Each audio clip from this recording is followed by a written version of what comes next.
পুরুষের জীবনে এমন একটা সময় আসে তখন আর শরীরে শক্তি থাকে না। এতদিন যাদেরকে খাওয়িয়েছিল, যাদের কথায় নেচেছিল, তারা কেউ পাশে থাকে না। পাশে থাকে ওই অবলা নারী, তার স্ত্রী, যাকে সে দিনের পর দিন অবহেলা করেছিল, মানুষের কথায় তার উপর মানসিক শারীরিক নির্যাতন করেছিল। পুরুষকে জন্ম দেয় একজন নারী, আবার সেই পুরুষের শেষ সময়টায় পাশে থেকে সেই সুন্দর একটা মৃত্যু উপহার দেয় একজন নারী।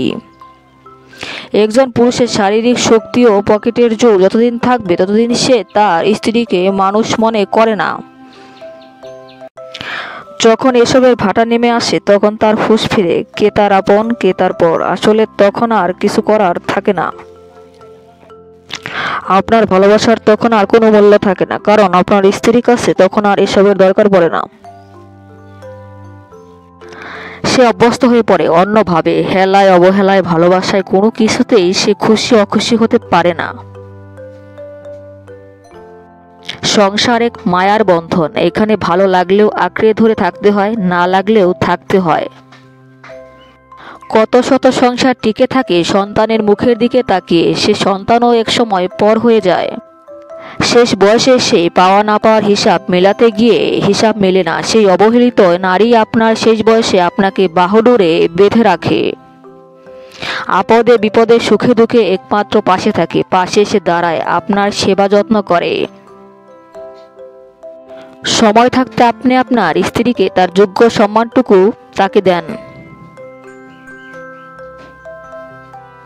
একজন স্ত্রী পারে তার স্বামীকে সত্যিকারের ভালোবাসা দিয়ে যত্ন করে সবসময় পাশে থেকে সুন্দর জীবন উপহার দিতে।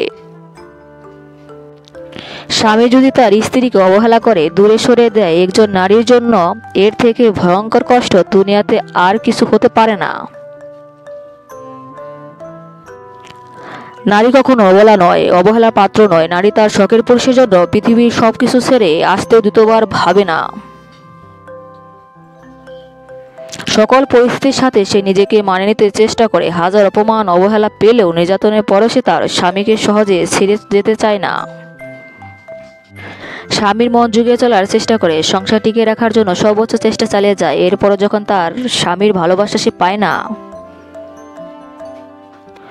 তবুও তার সন্তানের মুখের দিকে তাকে সংসার করে যায়। শেষ বয়সে বাহুবলহীন হয়ে যখন তার স্বামী কোথাও ঠাঁই পায় না, সে তার স্বামীকে গ্রহণ করে নিতে বাধ্য হয়। নিজের ভুল বুঝতে পারলেও তখন অনেক বেশি দেরি হয়ে যায়, যে সে অতীতে কি যন্ত্রণা না তার নিষ্পাপ স্ত্রীকে দিয়েছে।